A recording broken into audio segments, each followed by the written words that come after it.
উল্লেখ্য, গত আগস্ট মাসের মাঝামাঝি নাগাদ ভূতনিতে বন্যা পরিস্থিতি তৈরি হয়। ভূতনির দক্ষিণ চণ্ডীপুরে নবনির্মিত বাঁধ ভেঙে ভূতনির বিস্তীর্ণ এলাকা প্লাবিত হয়। যদিও পরে ধীরে ধীরে জল নেমে যাওয়ায় বন্যা পরিস্থিতি কেটে যায়। ভূতনিবাসী কিছুটা স্বস্তির নিঃশ্বাস ফেলেন, কিন্তু রবিবার রাতে ফের নতুন করে ভূতনিতে বন্যা পরিস্থিতির আশঙ্কা তৈরি হয়। কারণ রতুয়া 1 নম্বর ব্লকের পশ্চিম রতনপুরে ভাঙা বাঁধের অংশ দিয়ে হু হু করে ভূতনিতে জল ঢুকতে শুরু করে।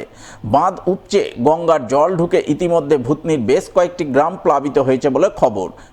আজকে হয়েছে 11টাতে বাঁধ কেটেছে, রামপিরির টোলা বসন্ত টোলার মাঝখানে বাঁধ কেটেছে। কেউ এখন আসেনি, কোনো প্রশাসন এখানে আসেনি, আর আমাদের এখন খুব পরিস্থিতি খারাপ। ভূতনিতে নতুন করে গঙ্গার জল ঢুকতে শুরু করায় সোমবার মানিকচক বিডিও অফিসে তড়িঘড়ি বৈঠক ডাকে মালদা জেলা প্রশাসন। বৈঠকে হাজির ছিলেন জেলা শাসক নিতিন সিংহানিয়া, সদর মহকুমা শাসক পঙ্কজ তামাং, মানিকচকের বিডিও অনুপ চক্রবর্তী, মানিকচক পঞ্চায়েত সমিতির সভাপতি পিঙ্কি মণ্ডল, জেলা পরিষদের কর্মাধ্যক্ষ কবিতা মণ্ডল সহ অন্যান্যরা। এছাড়াও বৈঠকে সেচ দপ্তর, বিদ্যুৎ দপ্তর, স্বাস্থ্য দপ্তর সহ বিভিন্ন দপ্তরের আধিকারিকরা উপস্থিত ছিলেন। তাদের সকলকে নিয়ে জেলা শাসক বৈঠক করে ভূতনিতে দ্বিতীয় দফার বন্যা পরিস্থিতি মোকাবিলার জন্য সব ধরনের প্রয়োজনীয় ব্যবস্থা গ্রহণের নির্দেশ দেন বলে জানা গেছে।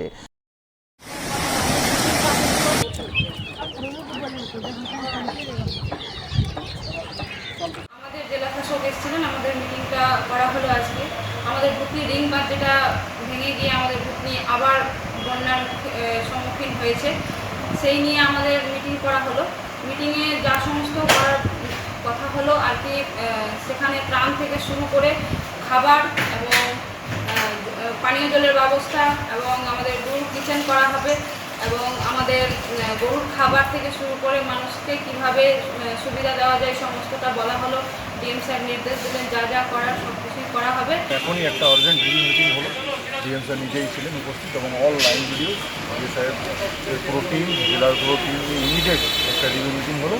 সেখানে যারা যারা লাইন ডিপার্টমেন্ট এমার্জেন্ট নেচার উপর করে থাকেন, হেলথ, পিএইচই, সিডিসিএল, তাদের যা যা কর্মকাণ্ড যা করছে ইমিডিয়েট লেভেলে সেটা করা এবং ইমিডিয়েটলি ফ্লাড শেল্টার আমরা আজকে থেকে চালু করছি। যাবতীয় জিনিস, ড্রাই ফুড প্যাকেটস থেকে আরম্ভ করে যাবতীয় জিনিস আমরা আজকে থেকেই মানে আবার ভর্তিতে আমরা শুরু